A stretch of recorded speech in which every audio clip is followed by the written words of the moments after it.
without uncertainty, there's no growth. So if you're on the edge of teetering about whether you should do something, do it before you're ready. Nothing's ever going to be perfect. The conditions Hmm. aren't going to be 100% the way that you think they are. So always make the jump beforehand.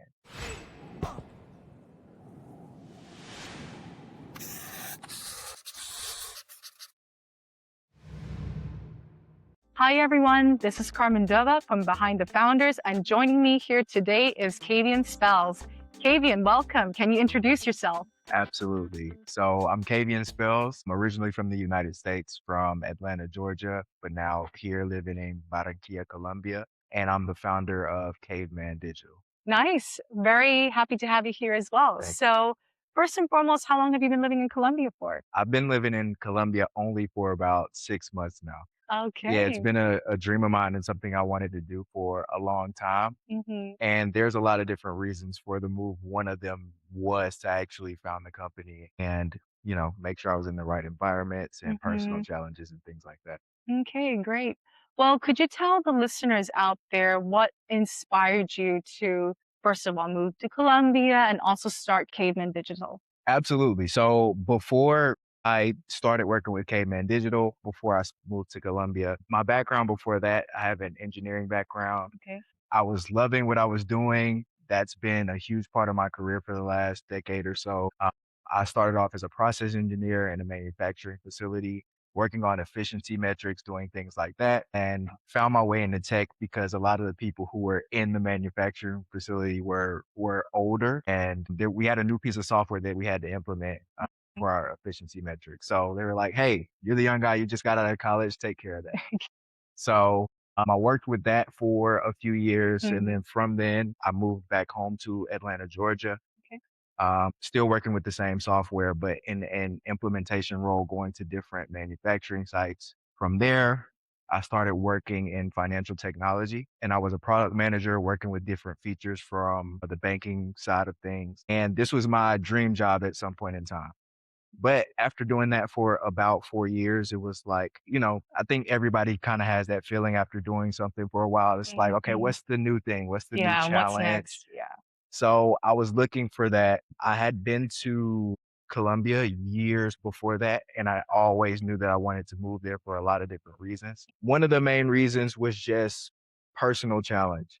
Mm, Like like we're talking about, new challenges, new mm, things, new obstacles to tackle and things like that. So Colombia was I've always traveled around and always had an international mindset, but I never lived outside of the country. okay. So that was one aspect of it.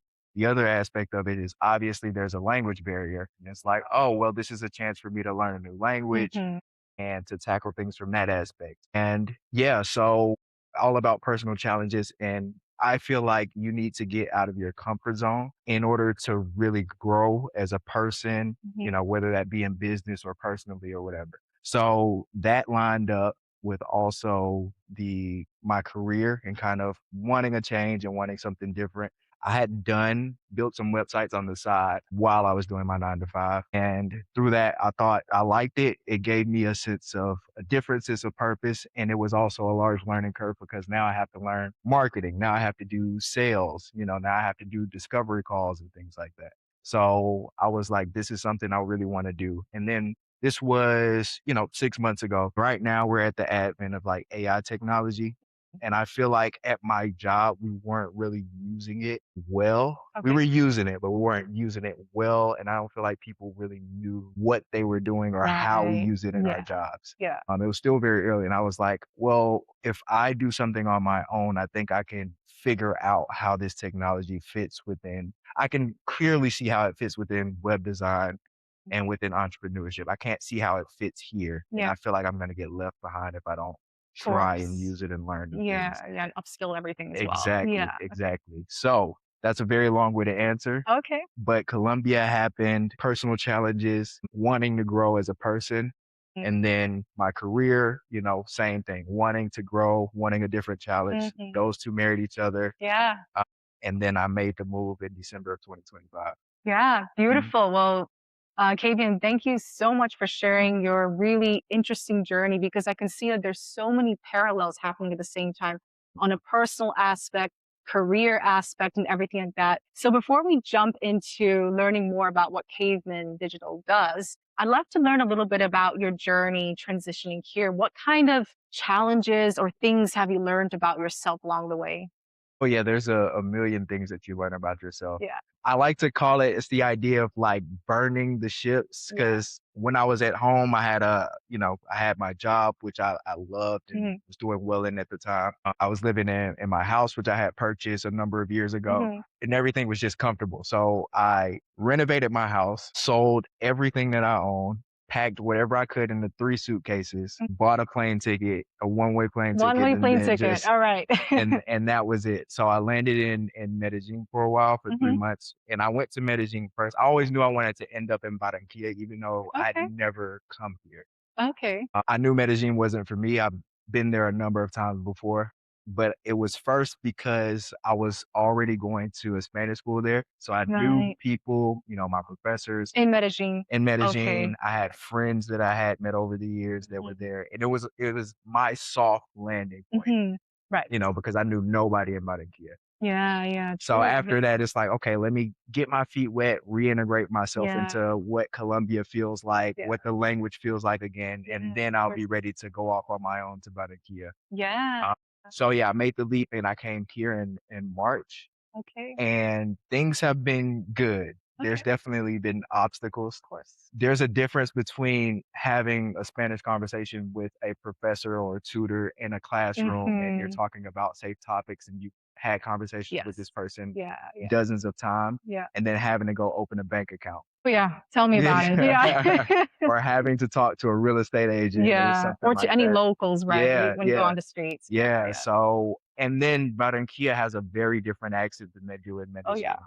They do. So that's another aspect of it too. So, Mhm. this move has not been without its obstacles at Of all. course. I've taken many lumps, but I appreciate everyone because, Yeah. like I said, my own personal ethos is, without uncertainty, there's no growth. For I sure. knew that these challenges would come up. I didn't know how Mhm. extensive they would be. You never do, Absolutely. Yeah. but it's been a wonderful journey, Yeah. and I'm glad, that I'm here right now. Yeah. Yeah. Of course. And happy to have you here as well. Mhm. And I think there is something really humbling, right, when it comes to moving to a new place, starting from zero, because if it weren't for being exposed to a different environment, you wouldn't have had the opportunity to learn different parts of yourself, right? So I think it is definitely a huge learning curve. Of course, I think oftentimes people like to glamorize moving abroad that, it's an adventure, it's exciting, it's going to be sunshines and rainbows. But at the end of the day, right, there's also some challenges as well. And I think it's all about building the resilience. It's all about navigating and everything like that as well. So onto your business about Caveman Digital. For the listeners out there who have never heard of Caveman Digital, could you tell the listeners what is it that Kavian Digital does, and what is your purpose and mission? Yeah, absolutely. So Caveman Digital is a business that I created in order to help small businesses generate customer activity Okay. in order to grow and in order to improve their digital presence and how they're presenting themselves online, whether that be their brand, how they're coming off against their customers and everything. The primary vehicle right now is web design, is websites. Okay. And then later on, we're going to get into marketing and strategy and those other things. And people might ask, okay, well, I can go to Claude or ChatGPT and build a website. And that's Mhm. extremely true. Nobody Yeah. needs to have a Mhm. website. There's 4-year-olds that can build websites Yeah. Yeah. nowadays. Yeah. It's more about, is your website really saying who you are to your customer? Is Mhm. it getting your message across, your ethos, your mission? Is it built to convert? Is it just a information page like Wikipedia, or is it Mhm. actually putting them on a journey to get them where you want to go and telling the story that you want Mhm. to tell? So Mhm. that's what I want to do for these small businesses is make Mhm. sure they're presenting themselves in the right light Yeah. and that we're getting the goals that they're setting out for themselves, whether that's Okay. generating customer activity, whether that's growing and getting their mission and their message out there. Okay. Mhm. So basically, my understanding is that you are supporting different businesses in terms of optimizing, designing their web page design and everything like that. Yeah, absolutely. Okay. All right. Absolutely. And when you're building a website, yes, you can do that anywhere, but are you Yeah. following good design principles? Yeah. So I think that's very Okay. important. Got it. So what would you say is different then? Because we talked a little bit about AI that, you can just go into ChatGPT, you can go into Claude and be like, hey, help me to design a web page that aligns with my mission and values. What would you say is unique about what you have to offer to these businesses? Yeah, well, I think the most important part is not the web page, it's the strategy and it's the consultant behind it. Okay. So if I'm working with somebody, I'm a partner for you. I'm Yeah. gonna sit here, we're gonna have a discovery Yeah. call. Okay. I'm going to hear out everything that you're telling Mhm. me. We're gonna break that down and we're really gonna tease out what your mission is because Mhm. okay, you can go to Claude and say, "Hey, I want to build one with my mission." Well, what is your mission? Mhm. Is it a good mission to have? Yeah, yeah. Is it getting your goal across? What's your Okay. goal by saying that mission? Mhm. So those are the questions that we're gonna ask. And then we're gonna talk about your personal brand. Okay. Mhm. When people think about branding, they think about usually fonts and color palettes, and that stuff is Mhm. important, Of but it's course. also like, are you presenting yourself as how you want to Mhm. present yourself? Does the Definitely. customer see you how you want to be seen?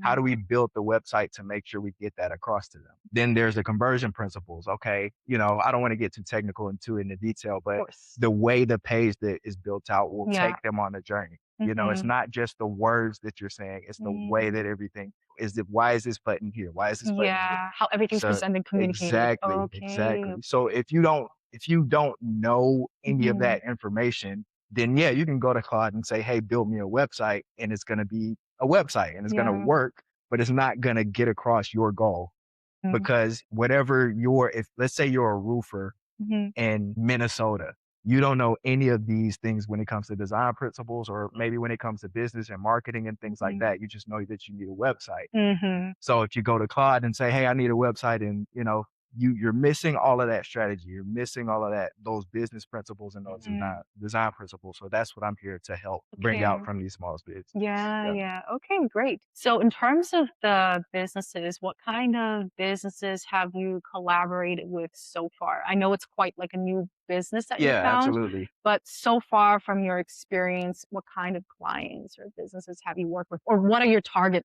clients? Yeah, so I've been operating, building websites for about 4 years now. Okay. But that's been off and on. That's been as a Mhm. side thing. Maybe I have a project this year, maybe I don't. Mhm. And Caveman Digital came to life and became an official thing once Mhm. I left my 9 to 5 and decided to dive into it full time as Mhm. of January of this year, 2026. Okay, okay. So it is really, really new. Mhm. And I think as we're sitting here having this discussion, I think it's important that people know that because oftentimes when you look at information about founders or about businesses, people are focused on Elon Musk or Alex Yeah, Ramosi or the big Warren tech Buffett. founders, yeah. Yeah, yeah, and even, for a podcast like this, I've seen Mhm. a few episodes and people are a little bit further along.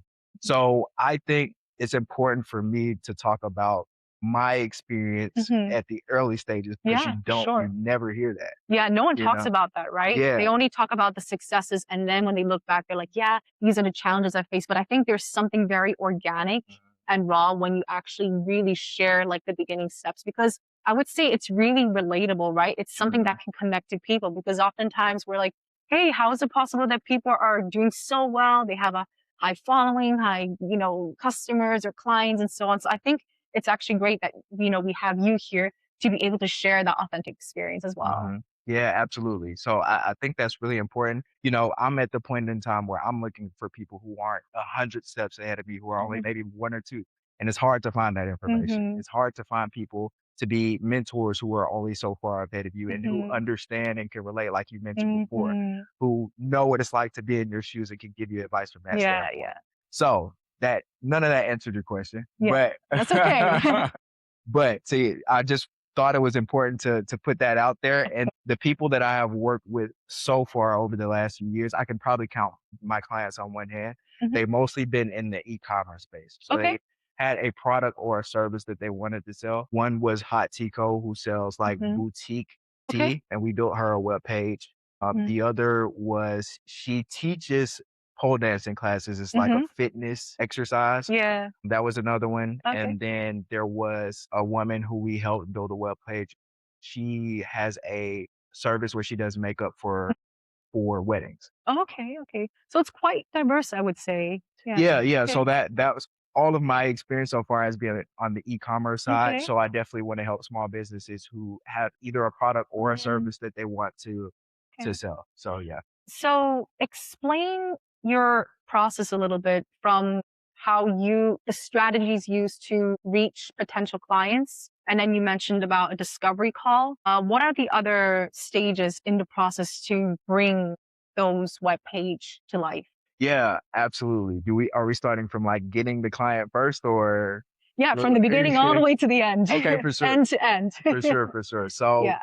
initially how I got those clients was completely word of mouth. I didn't Okay. have anything out there, Yeah. webpage on the internet. I was only telling friends and family. And that was just a side conversation. Just like, oh, Okay. what are you doing this? Well, I'm building Hmm. websites. And then Hmm. from that, people would come in and ask me. So I didn't Hmm. do any marketing Yeah. at all throughout those times. Yeah. Now I'm changing my focus. Obviously, I'm doing this full time. I need to make money. Of course. So marketing Yeah. is going to be very important. Yeah. Yeah. What I found out is there's 4 different ways that you can market. There's paid ads, you can do content, you can do cold outreach with emails and, Hmm. maybe that includes DMs and messages and things like that. And then you have, your organic methods.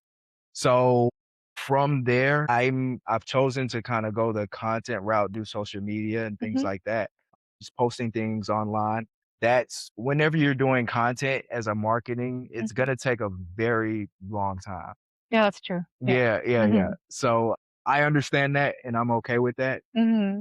So that's the plan from right now, and Hmm. also doing a little bit of cold outreach. And it's hard in Colombia because most of my clients are and will be in the US. Right. So, I can't just pop up at a Hmm. meetup somewhere, a business meetup or the Chamber of Commerce or, Hmm.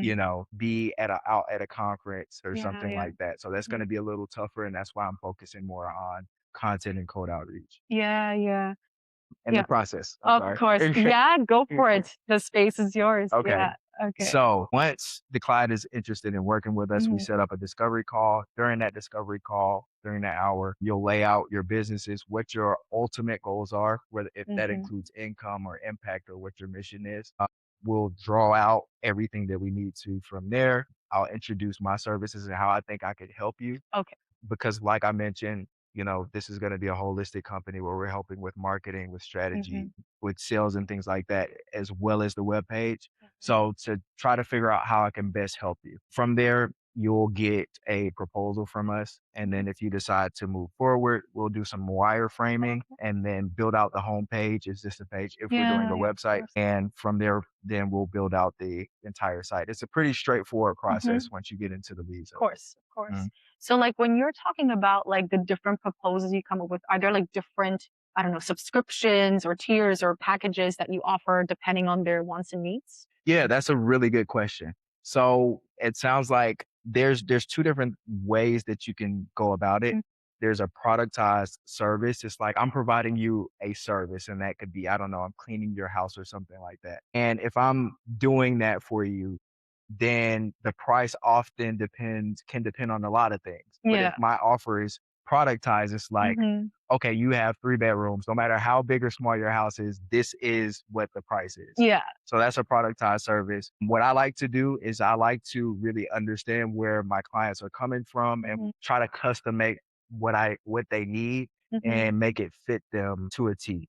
Yeah. So based on that, that's where our numbers might lie because somebody might want a website and digital marketing. Somebody might Hmm. only want a website. Somebody might want a strategy session where we Hmm. go in and talk about different things and aspects from their business. So it's really hard to pin that down and Yeah. Of like you go course. to McDonald's and, order a Big Mac. Hmm. Hmm. What you're going to get with that. But when Yeah. you're getting this type of business consulting, it's a lot different. Yeah. Okay. Great. Yeah. Oh, well, I have so many follow-up questions. I don't Yeah. even know where to begin. I think the first one is, so obviously right now your main focus and what you're going to solve next is the marketing piece, right? Mhm. So really just getting yourself out there, gathering more clients and everything like that. So in terms of other strategies are, let's just say the operational side of things, are you looking to grow your team? Are you looking for support to work together with you to bring this to life, to bring your business to life? Yeah, absolutely. So when you think about businesses, there's a lot of different goals and levels you can end up at. Absolutely. You can Yeah, yeah. be, in Apple or Microsoft. You can be the Mhm. next unicorn in Silicon Valley. You can have a mom and pop shop. There's a lot of different Mhm. levels that you can end up at. And I don't think enough people decide where they want to end up before Mhm. they go into business.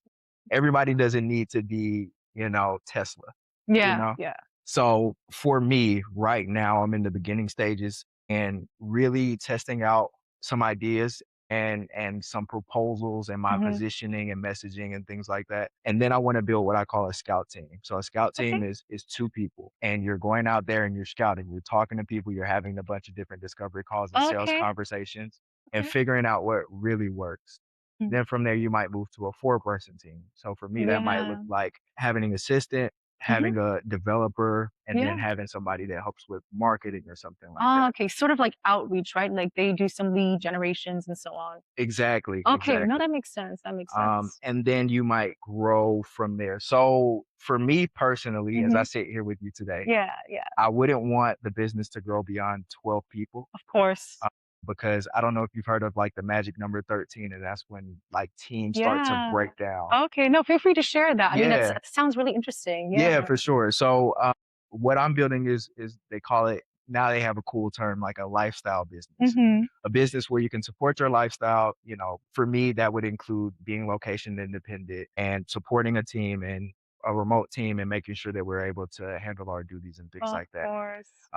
But once you go past 12 people, for some reason that 13th person always breaks down the Oh, the communication and unlucky number. yeah, yeah, exactly. So, we might be able to have a Slack channel and we can freely throw out Mhm. ideas and people can do that. But once you hit 13, you start needing to have departments and that communication starts to separate. That's true. So I've heard business influencers say that if you're going to go to 13, you might as well go to 30. And that's when Mhm. you start getting into the startup, Silicon Valley startups and being a Mhm. unicorn, Mhm. selling for $500 million and things like that.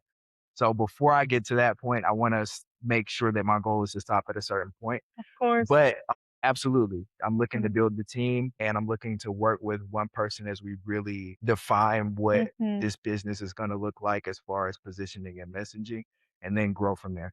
Yeah, I think what you mentioned is really interesting, right? Like there is definitely going to be like a shift and change in the team culture, the dynamics when the team starts to grow more and more and more. I've been there myself as well. I was in a startup a couple of years ago and I think it was much bigger, but I was like the 80th person to join. And from the day that I joined till 2 years later, we grew from 80 to 300. Wow. And it was like the point where, when you're still 80 people, you kind of know everybody. So there's this sort of more intimate dynamic where everybody is supporting one another. And it was a very like community like feeling as well.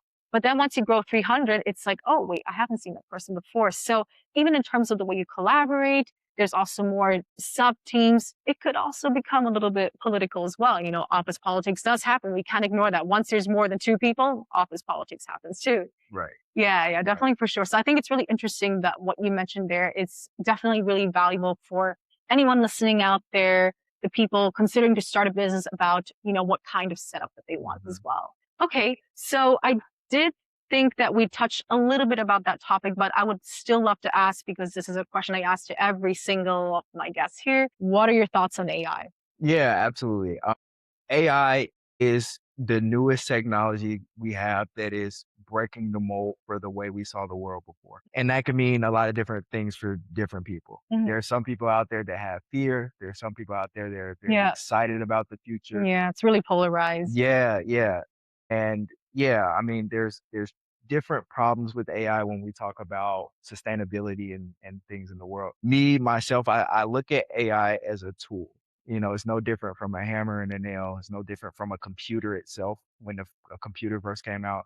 It's no different from when the internet first came out. Mhm. It's a new tool, it's a new technology to help us Mhm. as human beings improve our lives and make things easier. So, from that standpoint, I think that it's a great thing, especially when you're working on an online space, when you're doing web design, or even you're building the next software product Mhm. or something like that. I think it definitely helps make things easier from that Mhm. standpoint. Yeah, for sure. I mean, it is quite interesting, right? This is I would say AI has become quite a hot topic, right? There are people with very, very different opinions. Some people think AI is great, it increases efficiency. Some people think, oh, it's killing creativity, it's replacing jobs. So it's really interesting to see, depending on how you use it, it could be for the good, but it really depends how you use it. And I always like to see like AI is sort of like an intern that you train and you coach, and they're here to like support you, not to like take anything out, like kill the creativity and so on like that. Yeah, Yeah. absolutely. I do think AI can kill creativity at sometimes if you're using Hmm. it in the wrong way. Yeah, when you use it in the wrong way. Right. Yeah, If yeah. you use Hmm. AI to think for you, like before you Hmm. ever have an original thought, you Hmm. automatically just go to AI. Yeah. That's not the way that I think it should be used because that's Hmm. going to kill any creativity you had. And we've seen the studies on that. There's been studies that people who are writing an essay and who go Hmm. to AI first always do worse over time Yeah, than yeah, the for people who sure. are generating their own thoughts and things like that. So I think Yeah. there is a certain way to use it. I like to use it as a co-pilot. Yeah, that's a good way to describe Yeah, it. Yeah. yeah. So if I'm the head pilot, I'm driving the Mm-hmm. plane, and if I have something that I'm pondering on or that I can't figure out or that I need to strategize about, that's when I go to my co-pilot to help Hmm. me bring this thing to life. Yeah, yeah. Sort of like helps you to brainstorm and generate other ideas, and then you Mhm, kind of like make it out of your own as well. exactly. Yeah, yeah, great. Well, one final question, and I think that's a very valuable question for the listeners out there. If there is one, or maybe you have a couple of insights or advice that you would share to someone considering to start a business, or maybe they're having some reservations, they don't know where to start, what would it be? Yeah, I think that's an amazing question. And for somebody who's still in the early stages and starting out, this is still really relevant for me as well. Hmm. And I think the biggest thing is there's, like I said before, there's no growth without uncertainty.